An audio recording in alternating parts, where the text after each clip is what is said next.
Hello again, folks, and we are back on chapter 14, War Again, with Henry Barrie, Vimy Ridge survivor.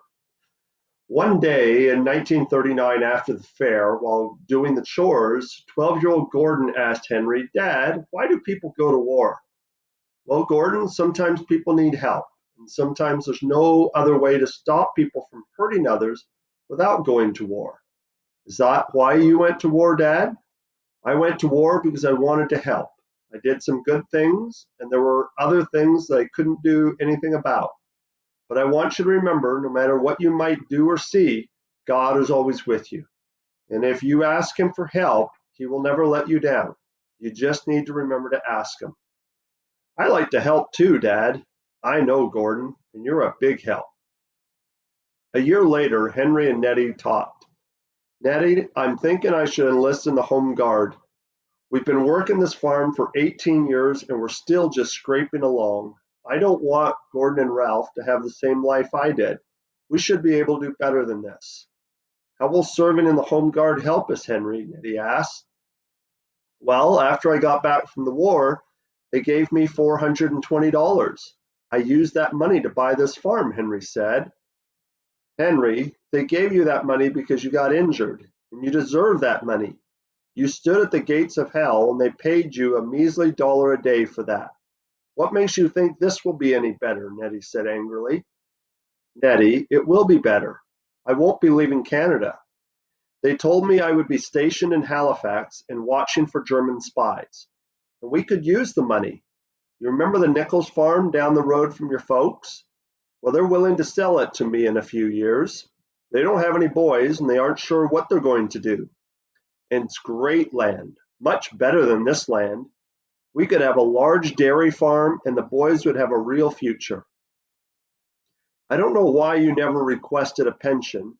You know that spot on your lungs is from being gassed. I know you think you got your mask on fast enough, but where did the spot come from?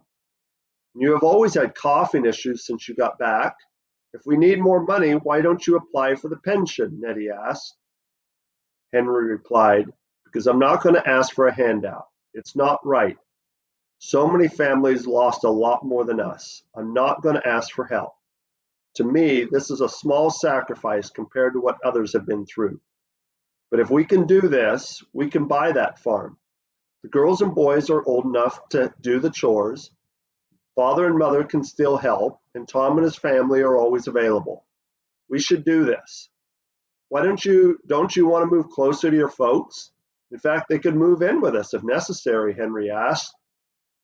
Nettie replied, "Okay, Henry, if you think this is what we need to do, I won't stand in your way. I suspect you are wanting an adventure again, right?" Henry smiled. "Well, it would be nice to see Halifax again." The next day, Henry got dressed and headed for Ottawa, where he enlisted for the Veterans Guard of Canada on September 27, 1940. He was given regimental number C89-180 and the rank of private. He was described as 5'11", 43 years old, grayish-brown hair, and scars on his left arm and cheek. He was given a uniform and told to go home until he was told to report for duty. On April 17, 1941, Henry got dressed in his uniform, gathered up his kit, and gathered his family together in the log house at the kitchen table. "Boys, you have heard that we're at war again, right?" Gordon nodded and said, "Yes, our teacher told us that." "Well, Canada needs my help again, so I'm having to leave for a while. You know how to do the chores, boys, and grandfather will be there to help you. If there are things too heavy for you, Evelyn can definitely help you, okay?" Gordon and Ralph nodded and gave their father a hug with tears in their eyes. "How long are you going to be gone, Dad?" Eva asked. "I don't know, honey. I'll be back when the war is done. I promise to write you often and tell you about everything I see. Listen to your mother and don't forget your prayers." The family then stepped outside with Nettie carrying the camera. "Henry, I want to get a picture of you in your uniform. You always look so good in it," Nettie said. Henry sat down on the doorstep where Buddy the dog ran up to him. Henry held Buddy while posing for the camera. "How do I look, Mother?" "You look great, Henry," Nettie replied as she took the picture. Evelyn then said, "Here, Mother, let's get a picture of the two of you." Nettie walked over in her cowboy boots and stood beside Henry while Evelyn took the picture. She said, "Okay, Mother and Father, give me a big smile." Henry continued to pose while Nettie smiled. "Perfect," Evelyn said. After giving everyone a hug, Henry headed for Ottawa and boarded a train for Halifax the next day. On the way home, Henry wrote his first postcard home, which had a picture of Ebony Lake in Brownville Jet, Maine, which reads as follows: "Dearest darling, just a few lines to let you know we are having a nice trip and getting well fed. We've been traveling through the state of Maine most of the day, and there sure was lots of snow and bush and such a lovely spring day. Lots of room on train. We have 146 miles to go yet before we get to St. John's, New Brunswick. We have 2 more stations to pass before we're out of the States, and the snow is getting away more here. Just about the same amount of snow as there was at home. Fred Armstrong and a fellow by the name of Bonville are sitting with me. Hope you're all fine. Loves and kisses, yours, Henry."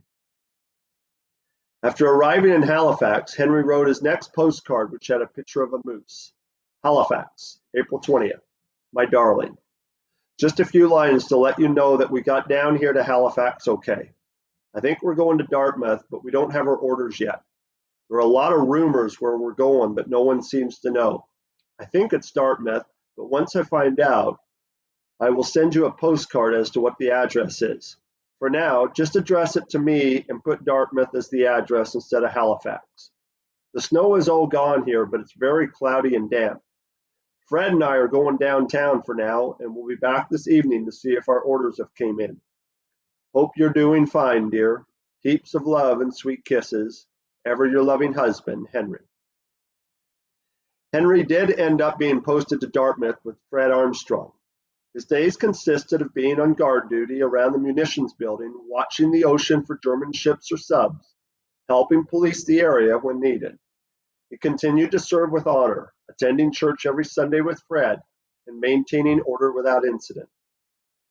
On May 26, 1942, Henry's immediate officer came to Dartmouth with news for Henry and Fred, which changed the rest of the war for them. Henry's corporal had them report to headquarters and gave them the following report: "Privates, German spies have been seen on Canadian soil. We know German U-boats have been located just off our coast and we must be ready for an invasion.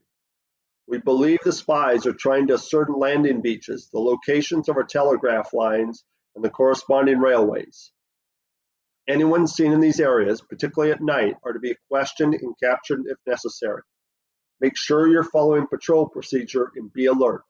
I don't need to tell you the importance of your duty." Henry regularly wrote home and found himself following the same type of military routine as before, but without the immediate danger. He never saw a German during the 4 years he served in the Veterans Guard. On August 28, 1945, he was sent to Kingston, Ontario, where he was formally discharged from his service on August 30th. Henry returned home with a veteran's gratuity and plans once again.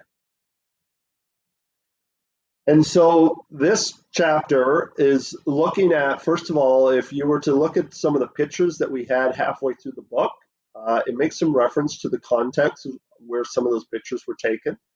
As you can see, once again, Henry was always an adventurous type, and that was, in fact, the way that Gordon always described him, that he was one that just never quite could settle and sit down. And in fact, Gordon described himself as being the same way as his dad, whereas his brother Ralph was actually the one that maintained the farm afterwards.